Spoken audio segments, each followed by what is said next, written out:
Okay, so just like with multiplying and dividing, sometimes you need to factor first. So let's look at this one. We've got y over y plus 3. Well, there's nothing you can factor there. But this y squared minus 9, right? Notice this is a perfect square, y times y, and 9 is a perfect square, 3 times 3. And I want that middle term to go away and be 0, so I've got a positive and a negative. All right? So now my common denominator has to have both of these factors. I have to have y plus 3 times y minus 3. All right? So this one already has that. So I'll just leave that minus 6y. That already has the common denominator. But over here, this had a factor of y plus 3, but it did not have the y minus 3. So I have to multiply the top and bottom by y minus 3. Okay, and then now I have a common denominator. All right? So, and that's that, right? So on my numerator, I'll just distribute this. That would be y squared, and then minus 3y. Okay.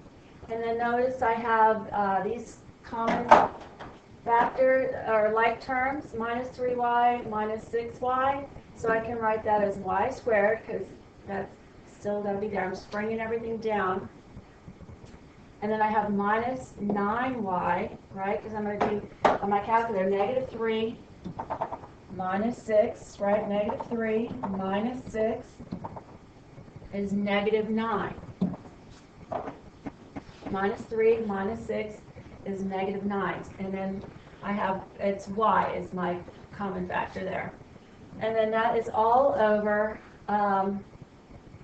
y plus 3 times y minus 3.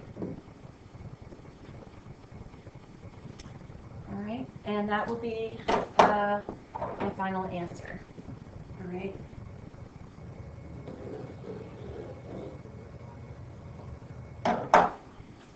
And then now the next one, we have x plus 1, right? This can't be reduced anymore, right? That's as small as that factor goes, right? X plus 1 is just x plus 1. All right, but this I can factor, right? And notice I have a perfect square here. That'd be x times x, right? The square root of x squared is x times x. And then 1 is 1 times 1, right? And I want to have a positive 2x in the middle, so it's both positive 1s. All right? And then now, so this is going to be my common factor, all right, that I would have here. I would have my common denominator is going to be x plus 1 times x plus 1. You have to have both of those factors, all right? And so this one already does, right? This one already has that, so I'm going to bring over that 1 plus, and now this one only had one of these, right?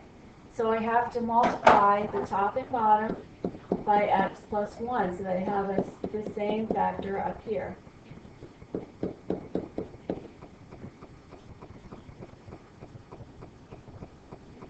And then I would just combine like terms, so I have x is x, right? Can't combine that, but I can combine my 1s, right? I have a 1 here and a plus 1 here, so that would be plus x plus 2.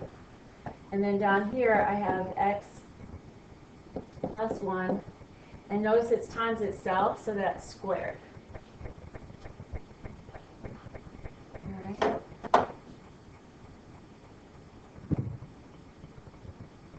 And so these are a little more complicated. We have to do a lot more factoring. So let's do it mainly to practice our factoring. And we'll do the Polly-Schmeldt. All right, so I know I'm going to factor these. All right, so I'm going to have 1, 5, and 6. All right, so for Polly-Schmeldt, you hit apps, right? And then find Polly-Schmeldt on yours, I think it's 8. All right, so you're going to hit apps. Okay, so I've got Polyschmelz, and it's degree 2, right? And I've got 1, 1, negative 12. So 1, enter, 1, enter, negative 12, enter. And then I'm going to press solve. So my zeros are positive 3 and negative 4. Alright, so the zeros are positive 3, so it would be y minus 3 and y plus 4. Alright, the factors are always the opposite of the zeros. Okay, and then now we're going to do the same thing here. Alright, but we've got y times y. And then now you're going to do Polyschmelz, and you're going to find your two zeros. Alright, so you get, I know 2 times 4 is 8, and that actually adds up to 6. So that would be, those are my factors here. Alright, so my least common denominator, right, has to have all of these factors. Alright, so I've got to have a y minus 3 and a y plus 4. And then I come over to this one. Well, I already took care of the y plus 4. Right? It's already there. Now I just need a y plus 2. And I have all of the factors there. So now when I look at the bottom here to make it the same, I've got the 3 and the 4, so I need to multiply this side by the y plus 2. So I have to do the top and the bottom by y plus 2. Alright? And then here I've got plus 2 plus 4, so I'm missing them y minus 3, so y minus 3 and y minus 3 on the top. Okay, so you always multiply the top and the bottom by the same thing, because that's 1. And the identity property means that you're not changing the value. So I've done that, and then now you have to do your distributive property. So I have 3y plus 6. Right? Because 3 times y is 3y, and 3 times 2 is 6. And then now, be careful, this is a minus 2, so that would be negative 2y, and then a negative 2 times a positive 3 would be positive 6. And so my final answer, if I bring these to combined like terms, I have 3y minus 2y is just y, and then 6 plus 6 would be 12. So y plus 12. And then all over y minus 3 times y minus 4 times y plus 2. Alright, and then I could check my answer by using the store function to make sure I have the same answer. And that this value here,